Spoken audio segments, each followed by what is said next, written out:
Reunioning for the Sonic Heroes reunion panel. Yay. Yeah. Yay. Give it up. My name is Ryan Drummond. I'm the original video game voice of Sonic the Hedgehog. To my right we have... Scott Dreier, Knuckles the Echidna. And on my left we have... David Humphrey, the original voice of Shadow the Hedgehog. Welcome to Sonic Heroes. So we planned a skit, but then we decided not to do it. So you're all here. We appreciate you all being here. And we thought we could just kind of use this hour to kind of just field some questions from you guys if you had any questions about the game or about the recording process, because those things usually lead to fun stories about the time. But we kind of need like a little synapse firing to get those stories out. You know, we start from the beginning. How did you guys all get the gig? I guess one by one. Like, how did you guys get the gig on Sonic Adventure 2 or Sonic Adventure, whatever one you started on? Well, I guess I'll start on that because I was the first one to get the job. I had been doing voiceover for about 3 years, and that's thanks to my first agent that I got when I was in San Diego. I had been just doing theater productions and commercials and some on-camera work, and it was actually my first agent who was like, "You ever think about doing voiceover?" And I said, "No." And she was like, "You should." And so she was like, "Can I send you out on some voice auditions and we'll see how it goes?" And it went really well.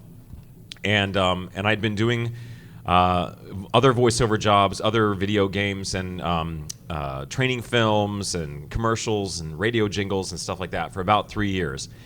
And then, as the story was, is that I was working for a company in San Diego called Lightspan Partnership. I think they still exist, and they make educational software for kids.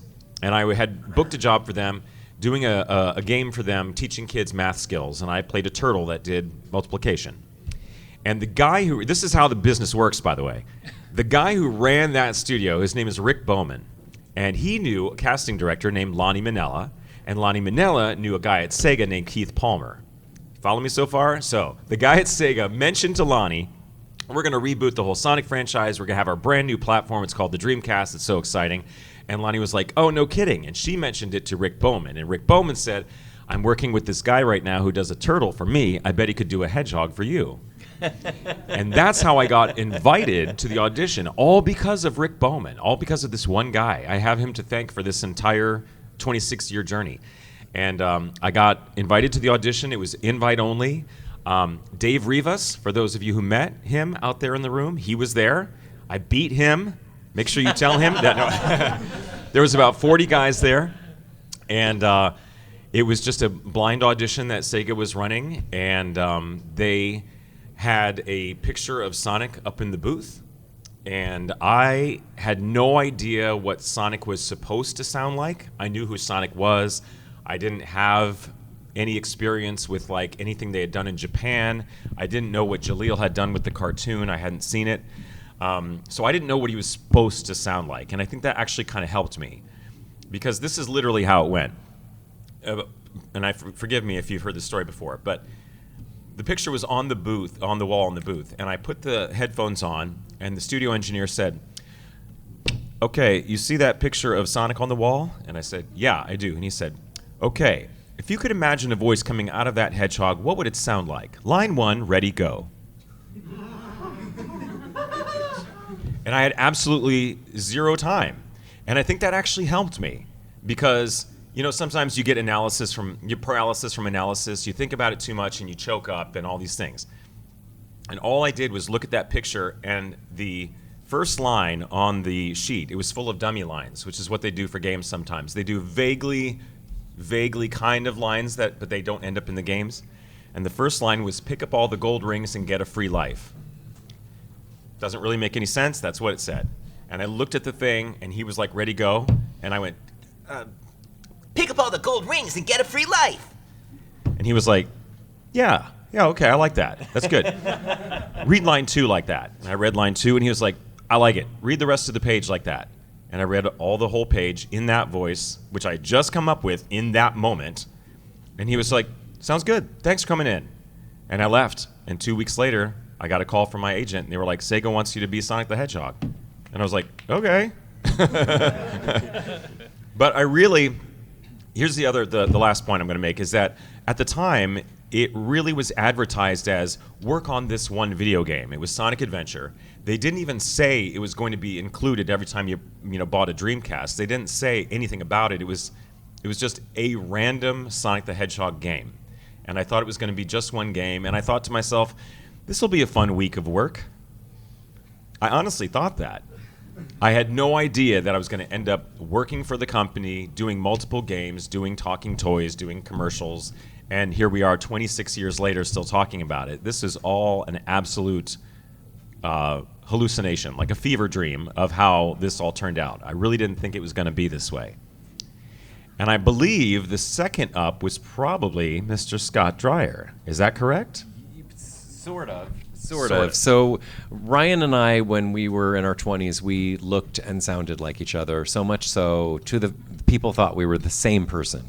Family members thought we were the same person. I had a Foot Locker commercial running, you had a Padres commercial running, and I remember my aunt called me and she said, "Why didn't you tell me about your Padres commercial?" And I said, and she started talking, she goes, "I saw your commercial." And I said, "My Foot Locker commercial." And she goes, "No, she was your Padres commercial." I said, "Aunt Ann, I mean, this is someone that sees me 3 times a week. I am not in a Padres commercial. That is not me."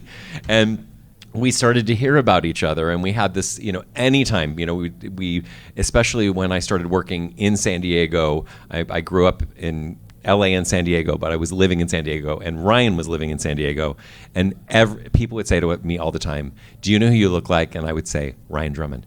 And they'd say to me, "Do you know who you remind me of?" I said, "Yes, it's Scott Dreier." I have no idea who this guy is, but yes, I hear this all the time. But we had this moment at an audition where we, like across the room from each other, we both remember it, and we look at each other and we're like, "You're him." And so it started, and we never, both of us live in the world of there's enough for everybody, so we never had that weird competitiveness that can happen with other performers. I believe that there. What did you just do? What did I miss? And dead. But so initially, I was brought in for Shadow, and I want you to interject with this too. And you were in the land of being brought in for Shadow too. But the initial, because he voiced all of us in Sonic Shuffle, right? So they wanted different actors for all of us, and the goal initially was to do a voice match of Ryan. And so Ryan said, if you want someone who not only sounds like me but looks like me, you should bring in Scott Dreier. And so all day long, I matched Ryan, and all day long the Japanese team applauded, and they were like, yes, this is amazing, you're perfect. And I'm leaving going, I'm going to be Shadow. This is so cool. It didn't work out that way because in the end, they didn't want us to sound like each other. Because they heard David's beautiful performance, that they were like, oh, we want them all 3 to sound different. He wasn't there for my audition because I was trying to sound like Ryan as well, and they're like, "No, David, no." Wrong. Do it again. But truly, I think what happened is he brought this beautiful flavor in, and my little ending to my story, to answer your question of how I got it, was, as performers, we go in thinking the result, right? We go in thinking that this is the thing I'm supposed to get, is Shadow. And I didn't know, David and I were very good friends at the time, and I didn't know that David was going to get the part. I just knew I didn't get it. And so I was like, wait a minute, all day long you said, perfect, great, and then you're like, you sound too much like him, that I left feeling like I was defeated. And Lonnie gave such a kindness to me that night that she called me and she said, there is a happy ending to this story, I promise, but I can't tell you till tomorrow. And I said, great, and she called me in the morning and she said, when you walked in the room and you opened your mouth, the entire production team went, that's Knuckles. So for me, it was such a good lesson, and the thing that we think we want isn't what we always want. Because to me, there are many beautiful actors who have taken these roles on. There will never be, in my mind, another Sonic other than Ryan Drummond. And in my mind, there will never, ever be another Shadow besides David Humphrey. And likewise, Same. never another Knuckles, right? yeah, Exactly. He lives in me forever, so everything works out the way it's supposed to, I think. Well, yeah. I mean, we were both invited to do it because they wanted a couple people. They're like, "Do you have multiple people?" And Ryan, Rick, he said he mentioned my name as well, so I got to come in and audition as well. But yeah, I got really lucky because I I wasn't. I kind of joke about that, but I wasn't as good as matching his voice, and so and I feel like the shadow character was really meant for me. I think because it just worked out, and so I'm very thankful to both of them. Yeah, for sure.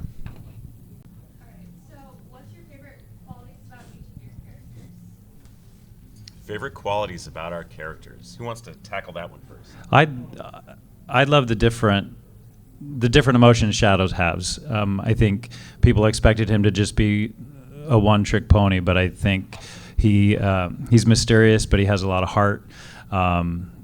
He has some anger in there too, but I do love all the levels of Shadow and who he is.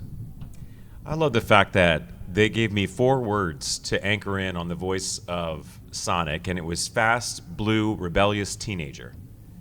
And that was the 4 things they kept saying. And you know, that I felt like that's what I was giving them, and I think it was, because that's how I got cast, was kind of looking at that picture and just going fast, blue, rebellious teenager.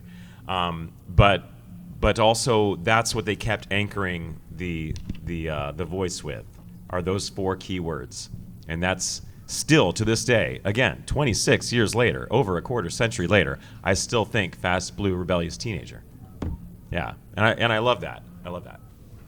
It's the first time I've heard you say that. I love that. That's my favorite thing about doing these, is hearing these answers from each other. It's amazing. Yeah. For me, it's always, I mean, I love his passion. I love his going from 1 to 10, you know, if he's passionate about something. But what stays with me the most is he is protecting the Master Emerald. He is the heart, his soul. So for me, I always want to make sure that there's heart and soul, and that exists in the games and exists in him always. And by the way, how cool is it, like, as if these jobs weren't cool enough, like, we never would have guessed back in the late 90s that at some point or another, things that we started or had an instrumental job in creating a foundation for would turn into Idris Elba, Ben Schwartz, and Keanu Reeves. Are you kidding me? Are you kidding me? Oh, I knew. Oh, yeah, you did. Yeah, because you have that crystal ball thing. But my gosh, you know what I mean? It's a very bizarre pipeline. Very bizarre pipeline. That sort of thing, I said this earlier today to somebody, that sort of thing usually starts with the phrase, I had the weirdest dream last night. That I voiced something, and then all of a sudden, you know, Ben Schwartz is, you know, messaging me on Twitter saying, this is such an honor to be working on this project along with you. And I'm like, excuse me? Jean-Ralphio, what did you say? Yeah, crazy. What's your favorite part about being a part of the Sonic franchise? Can I answer this one again? Yeah. Is that cool? Sure. Yeah. Not to be cheesy, it's this. When you record the games, you're in a booth by yourself. It's very unglamorous. The booth that we used in San Diego was owned by Bill Corkery, and it's in the Hotel Circle in San Diego. It's in a very unassuming office building. It doesn't say voiceover studio. You know, it's just a closet in a room that's soundproofed with millions of dollars of equipment in it. It's really not that glamorous. In fact, Ben Schwartz actually just put out a video on social media just like last week where he was like, you know, I spent so much time in a little booth recording these lines, I kind of forgot what we were doing. I kind of forgot how big this was. And he was standing on some street, I think in Los Angeles, and he was like, and then I drive down the street and I see they have this building like skinned in this giant Sonic and Shadow, you know, ad. And he was just like, and then I see something like this and I go, oh yeah, I forgot. That's what we're doing. We're making a huge movie. And so, like, recording the game, sure. Hearing yourself come out of a TV for the first time, sure. You know, having a social media presence where people go, you know, I really love the games, that's great. All that's great. But the coolest part about this is that we get to travel around the country and meet you guys. And we all get to bond over these characters and these games. And we have this shared experience. And it's a little different because maybe we worked on the games and maybe you played the games, but it's still all about the games. And we have met the coolest people.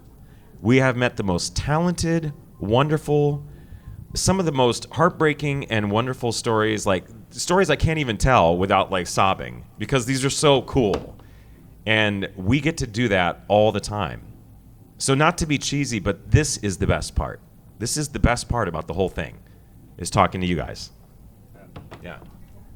Here. I agree with that. And we have Ryan to thank for all of this, right? Because he was just this beautiful human that recommended us both to come in, which led to this. But he was also the person, I know both of us have wanted to meet the fans for a long time, because to me, truly, and I know we are united when we feel this way, the love and support from the Sonic community is unlike anything. It is the most beautiful rush. It's like a big hug.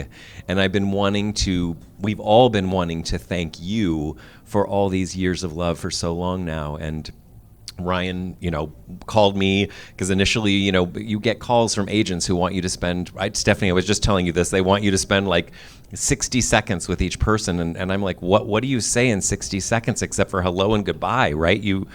I want to have conversations. I want to meet the fans. I want to thank them. I want to hear their stories. And Ryan brought me in to do it, and it was our first time seeing each other in 20 years. So it was a great reunion, and David and I see each other more often, but then I called David and said, you have to do it, and our first signing in April was the first time that the three of us had been in the same room in 20 years.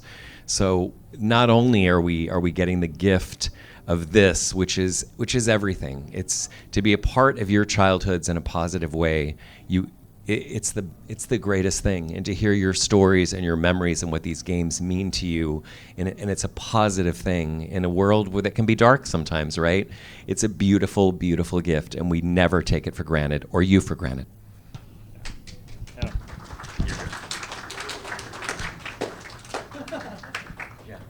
What are your thoughts on each of the voice actors' performances that played your characters in the Sonic movies?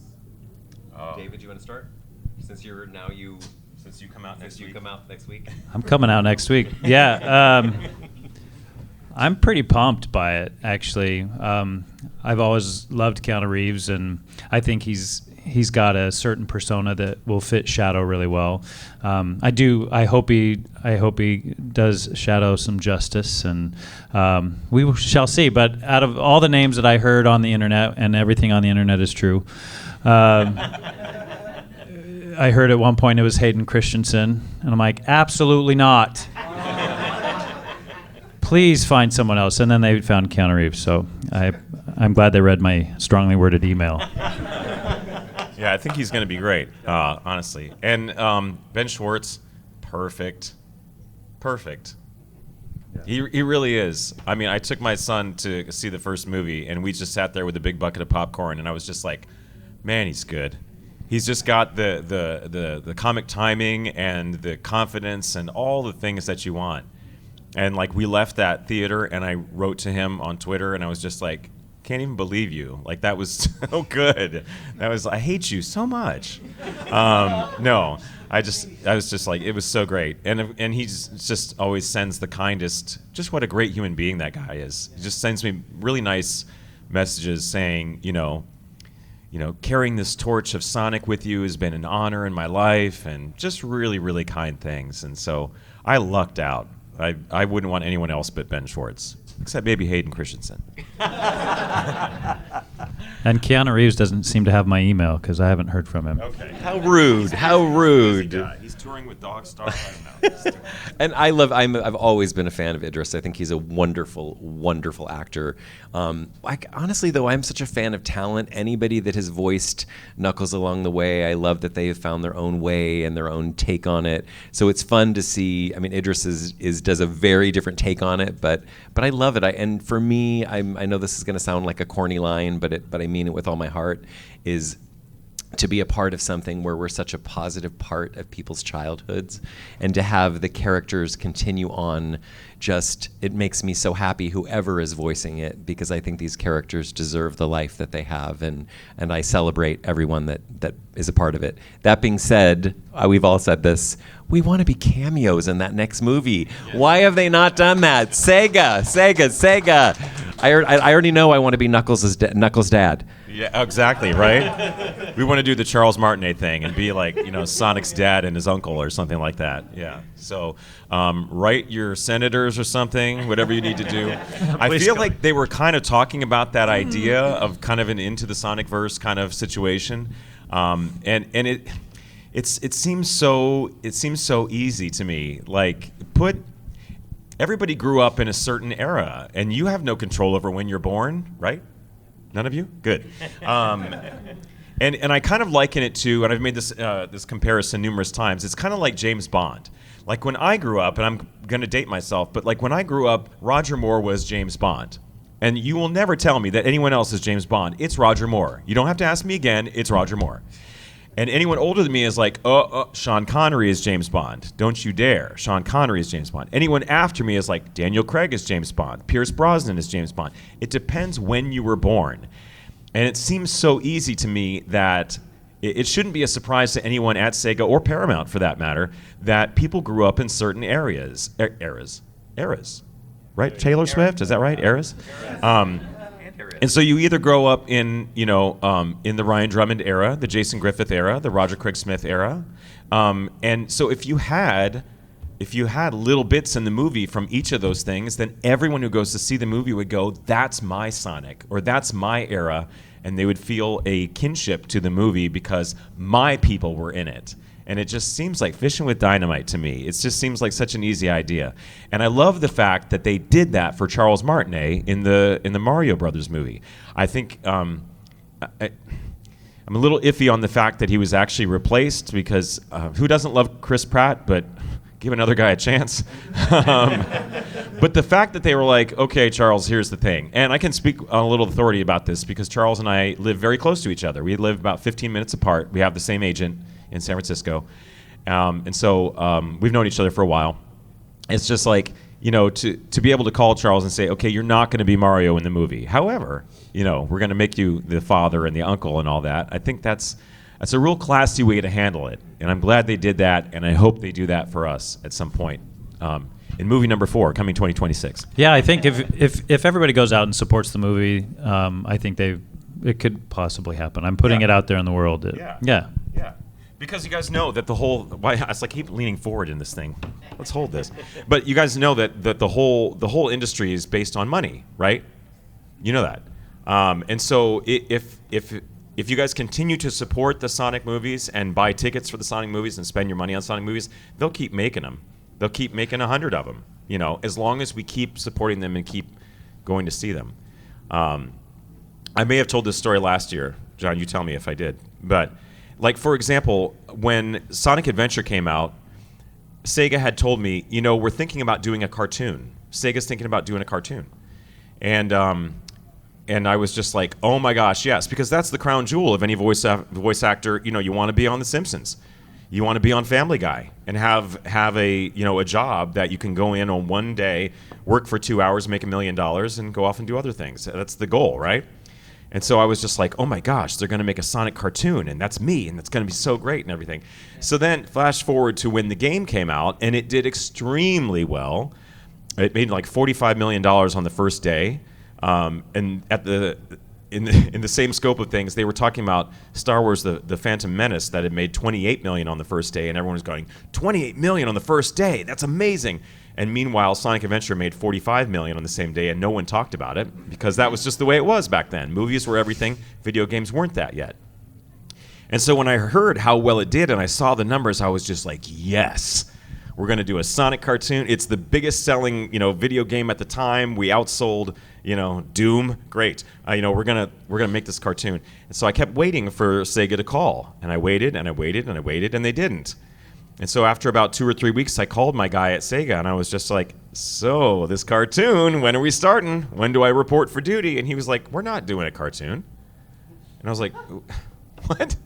I said, it's a hit. The game's a hit. We're going to do, I thought that meant we were doing the cartoon. And he said, I'll never forget this. He said, Ryan, sit down. I was like, okay. And he was like, do you ever watch cartoons on Saturday morning? I said, yeah. He said, what are those for? What do you mean? What are What are Saturday morning cartoons? What are any cartoons for? What are they for? To entertain kids on a Saturday morning? No. Something to watch while you're eating your cereal? No. Okay, I give up. What are they for? Cartoons are to sell products. Cartoons are half-hour commercials to sell franchises. They are to sell the products. The cartoon is meant to sell the video game, not celebrate it. And I learned a lesson that day. I was like, so you're telling me that if the game had tanked, if the game had done poorly, then I'd have my own cartoon? And he went, yep. And that's how it works. And, you know, not to burst anyone's bubble, but like if you ever wonder why anything happens in the entertainment business, follow the money. It's always the money. It's never the art. It's never the, you know, it's the money. So that's just kind of a harsh reality, but it's important to know in case any of you are interested in getting into the voiceover world or into the entertainment industry. It's good to know that kind of stuff off the bat, so you don't get rained on later in your career. You just go in knowing that, and you'll be fine. Scott, why weren't you? I mean, Shadow wasn't in Adventure 1, but I always wondered why you were not Knuckles in Adventure 1. That was Michael McGahern or something like that. This is the true story. I have asked about that. I've asked Lonnie about it. No one has any memory of him, so I don't know what happened, why he. And I don't mean that in a bad way. Like no one has a story of he was no longer available that I have heard of. I've never heard. Yeah, it's like he disappeared. Yeah, and the only thing that happened for me is of course, I am a actor that does research, so I listened to his voice, but then they allowed me to find my own way. I definitely had my own thoughts of bringing in the calm, cool chillness of him. It sounded a little bit different, I'm not going to lie. I that was intentional. I truly, I will tell this quick story, but for me, when they brought me in, I was grateful because initially they just wanted me to yell. They wanted him to be a hothead. They wanted him to be loud. And I remember vividly saying to him, that's so uninteresting to play, and that's so uninteresting to play. And he's guarding the Master Emerald. Let's do the opposite. Let's make him the coolest cat in town. Like, let's give him that. And then we had a natural thing, and I'm going to stop talking because we sound like each other naturally, so we also had to keep away from each other vocally, right? So that we didn't sound like each other. And the call was, I remember saying, what if we use the lows of my voice to really give him that lowness? So it was a gift and a curse. I was the first person to record every day when I had low morning voice. And so you would always get that, hey guys, long time no see. I must have got caught in the mines, right? We would get that really low thing. And my biggest direction is when you get excited and your voice naturally goes up. Anytime I would get into Ryan territory, the biggest direction I always got, they would just lean into the mic and they'd go, Ryan. And it would remind me lower, right? It's got to come from here. Time from a knuckle sandwich, right? I would come from lower, but it was a gift and it helped me. Stay out of my octave. But it helped me in creating him, which was also, lovely. And by the way, I agree with you about the whole yelling thing. I feel like Dan Green, your successor, yelled too much. Well, see, that's the thing is that I also think that perhaps they weren't thinking about the fact that when you play a game, you play certain levels over and over and over and over, and you hear certain lines over and over and over. And no one likes to be yelled at. So maybe that's not the best thing to hear over and over and over again. So I'm really... Knuckle stages are all exploring. Exactly. The piece of the Master Emerald, I don't think I would want to hear someone screaming in my ear. Right, exactly. And we all have Scott Dreier to thank for that. And his suggestion that he was like, what if we just don't do that? Yeah. Two successors yelled too much. Yeah. Good question, John. What's the most memorable line you've ever said? Most memorable line. You go. I'm the coolest. I know. Yeah, you go. I'll tell you. I'll tell this story because we're talking about this being an anniversary for Sonic Heroes. For me, what stays in my mind is the hardest line I had to say, and I'll answer this question for anybody that has ever had it, is shift, rock, yeah! And the reason that was the hardest line for me is because Back in the day, they did not want us to swear. We weren't allowed to swear, but I remember that day in particular, everyone was in the booth and they had me on mute, and I could just see all the entire Japanese team having this entire conversation and thinking, am I doing something wrong? Am I being let go? And finally, one of them speaks, the interpreter speaks up and says, we have a question for you. And they said, would you feel comfortable making that F of shift as soft as you can? We want it to be shift, but we want people to wonder if you're swearing.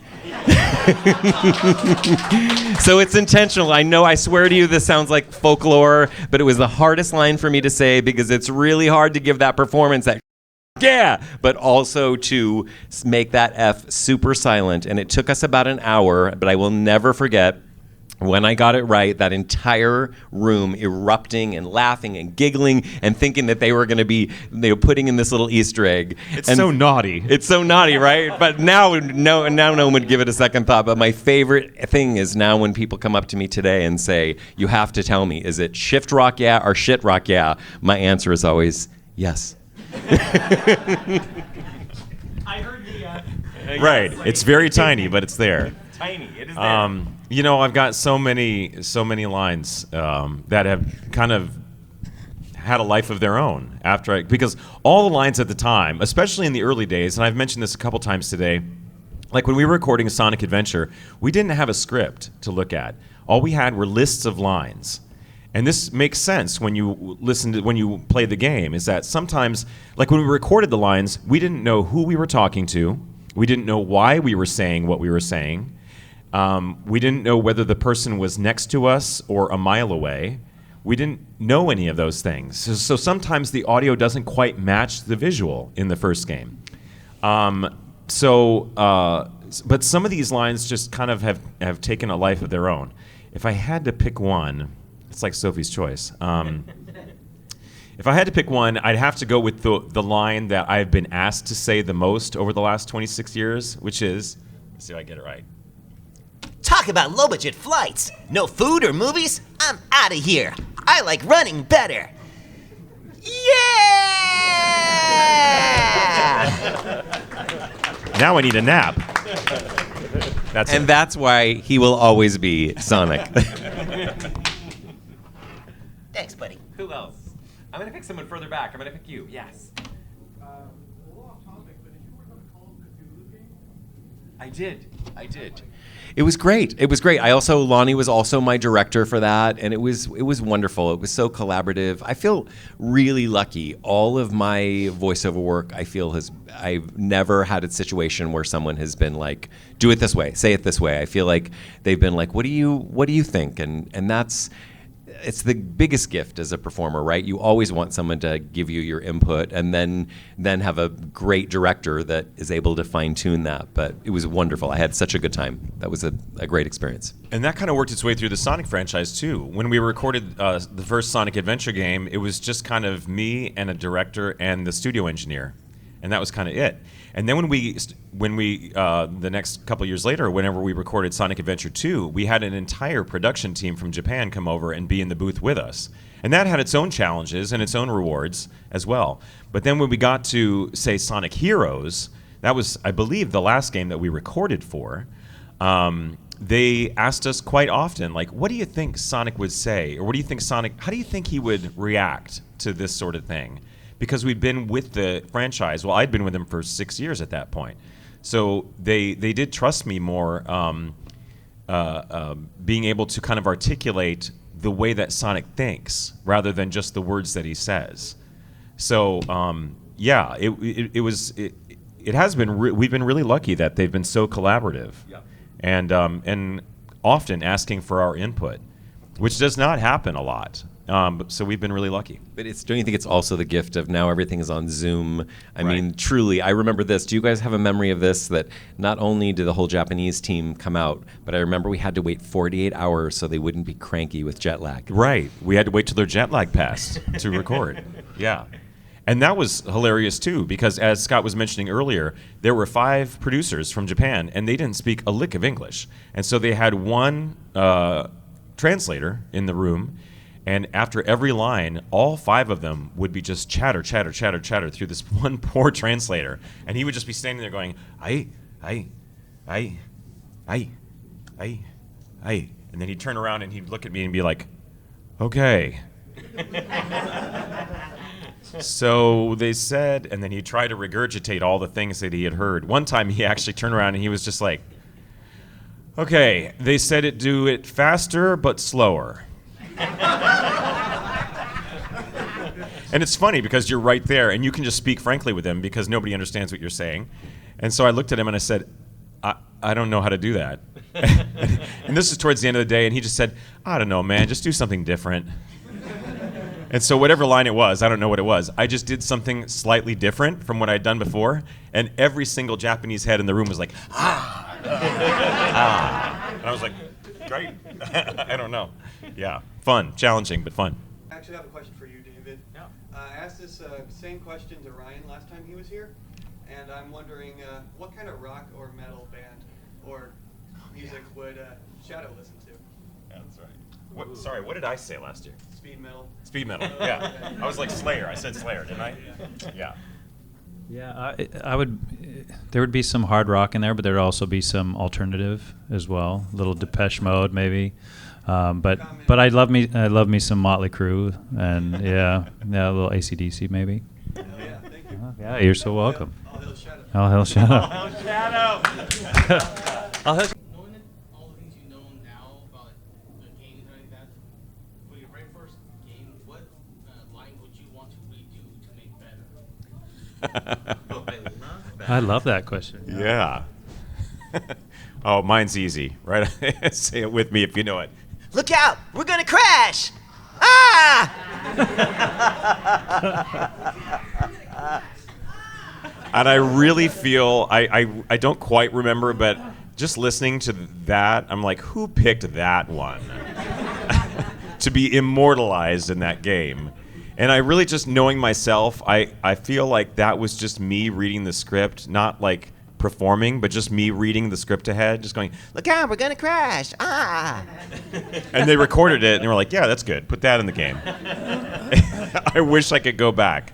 Although what is cool is that, you know, a lot of you super talented artists at these events, I've received so many gifts like jewelry. Like I have a pin that says, look out, we're going to crash. Ah. I've got like a necklace that says, we're going to crash. Ah, you know, and so it's turned into, you know, kind of a meme on its own. But yeah, I wish I could go back and actually sound concerned and maybe excited and maybe even alive. When reading that line. Yeah. Do you guys have ones you... Well, I think there's probably a few. I think a lot of fans have mentioned to me that towards the end of the games and what have you, they kind of hear Shadow go into some kind of other dialect. And I'm like, really? So I don't know if I was going to some British accent or something. So maybe I'd go back and redo those. I think, yeah, being in the studio as long as we were, you know, and where I was placing Shadow, and it was all right here, not really using the diaphragm, so I would get worn out pretty quick, and so I think I might have slipped into some other little things. Where's Shadow from? He's British. Mine actually exists in an alt take that I prefer. They did not use this, but I love the version of a ghost. Like I like the wilder take of it. I think it's more interesting, and so I love that that's popped up in places. So Ryan. Ryan, it's true. Hysterical. Can I tell the story on you? Sure. You know what I'm going to tell.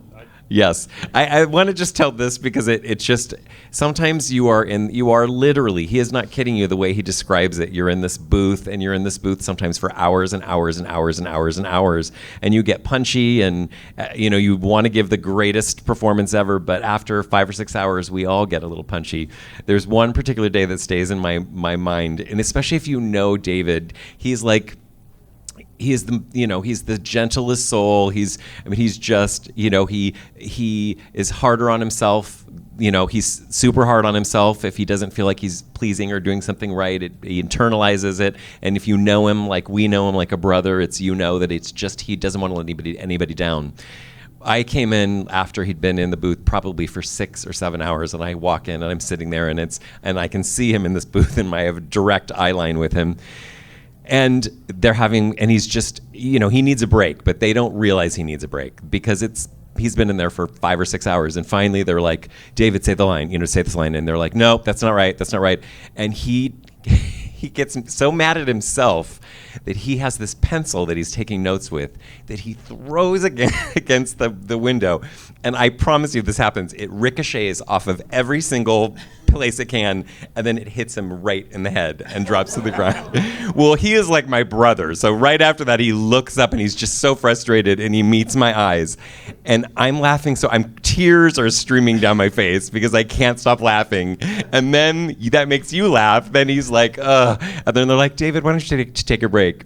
And then the side part of it, and it really isn't that I gave any great performance. It's just knowing when you walk into the studio, you are the brand new energy that they haven't been listening to for 7 hours. So David, take a break.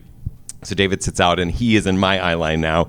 And I do my first line, and they go, oh, Scott, that was perfect. And I see him mouth to me, oh, Scott, that was perfect. That's awesome. You guys, thank you so much for coming to this. We really appreciate reliving this kind of fun stories with you, and hopefully got to answer some of your questions. We still have It's still 5 o'clock today, so we still have about 4 more hours out on the show floor. If you haven't come to our tables yet, please do come see us and meet us up close and personal. Come pet the animals, as they say, and thanks for being here. And we'll see you out on the floor. Yeah, So thanks great to see everybody. everybody. You guys are awesome.